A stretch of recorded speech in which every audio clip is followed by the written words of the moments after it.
Welcome to Engineering Skill Models. I'm Jason, your host, and I do models. Today we're going to be looking at some USB power meters. Um, these are very handy. I've had these two for a few years, and then these two I got because they were supposed to be better than these two, but I still. This one right here is my go-to one. I use this one most of the time. This one is supposed to be the next one up because it does USB-C, but there's some issues with the USB-C on these, and none of these do USB-C. But these work. You plug them into a USB port, they power on, and then you plug in your USB cord like so, and it tells you 5 volts on the USB port, and then you can plug it into a power bank or anything you want to charge, say for example this power bank here, and I am, it's drawing 300 milliamps to charge this power bank, which is full. Or you can use it to, say you want to know the capacity of your battery on your flare camera. So let's plug this in here, and then we'll plug it into our camera. And then you can see that our camera is charging at 5 volts, and then it's shooting up 400 milliamps, 600 milliamps. So it is charging our camera up. So there we go. But and this has served me for all my purposes that I've needed a power meter. This has been great. I could plug a USB-C device in and charge this, any USB, standard 5-volt charger, things like that. But where I got into issues is charging USB-C with that PD thing, where it could ask for more voltage, and then it would step up the voltage and all that stuff. And when I tried to make that work with my USB-C switch that I'm working on, these meters just wouldn't cope with it. So I ended up getting this. This is Maker Hawk, I believe it. These were Maker Hawk too. So, and I was happy with these. There was other kinds, but this is a strictly USB-C. You can plug a micro USB into it to leave it on all the time if you're discharging a battery or something and you want to see how much charge with a load. But it has USB-C in and out, and then it'll go both ways, and then it has the USB port here.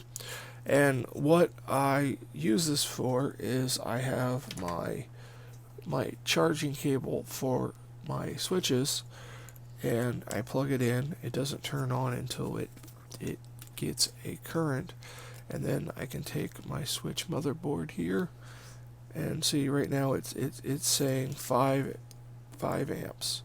So it's drawing, it's 5 volts, 24 milliamps just plugged into here. Okay, so that's what's being drawn on the line. And if I plug it into the switch here, it's going to shut off and reset, and it's drawing 28 milliamps. So that is, now I know that this really isn't really drawing any kind of current whatsoever, because if you because the meter was drawing 24 milliamps, so 28, it's really not drawing anything at all. 400 milliwatts of power at 15 volts, but as you can see, it jumped to 15 volts. It went from 5 volts to 15 volts. And if I unplug that, it should jump back down to 5 volts. But see, unplugged, so it's really, this board is drawing 5 milliamps, so there's definitely an issue with either the charge control chip or whatnot.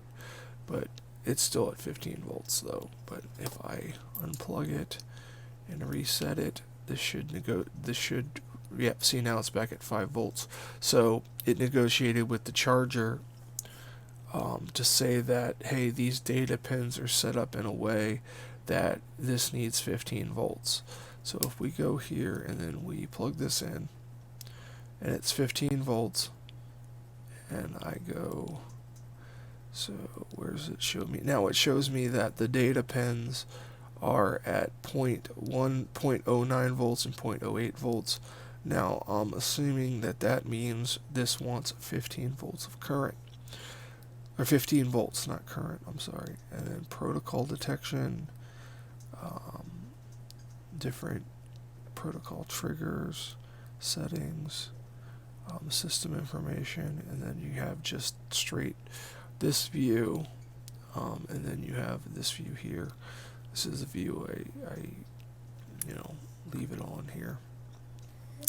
So it's very handy for this. So this basically tells me that my board's dead. So what I'm going to do is I'm going to go in here and see if I get a voltage at the pins. It knows enough to step it up to 15 volts, because if I just plug the charger in here and be like, oh, it doesn't work, what do I know? This tells me that at least the USB port is negotiating, something is negotiating with the meter to step it up to 15 volts.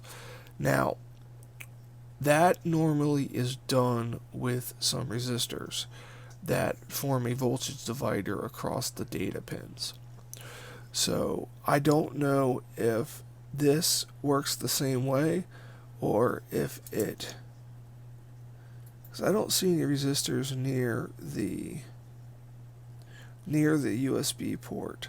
So it could be that either this chip here is negotiating for the 15 volts, or it could actually be the charge IC that's doing the negotiation. And so, I'm going to try to narrow down the fault of this,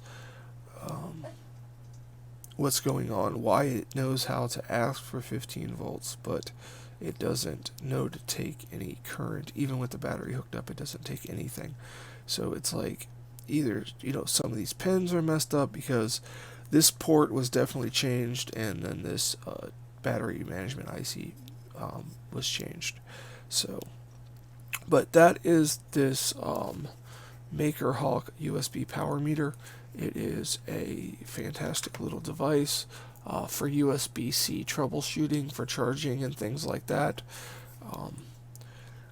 Like I said, these other units say they do USB in, USB out, but it's so many cables. You run a cable in, you run a cable out. This is nice. It just plugs into the bottom, and it's a convenience thing, really. So, but that's this power meter. Comes in a little case, a little protector on the end of it. Make sure everything is good to go. So you'll be seeing this in more videos. I made a video with it earlier, but this one will come out first. So that's going to do it for this, guys. Social media, Patreon. Have a fantastic day.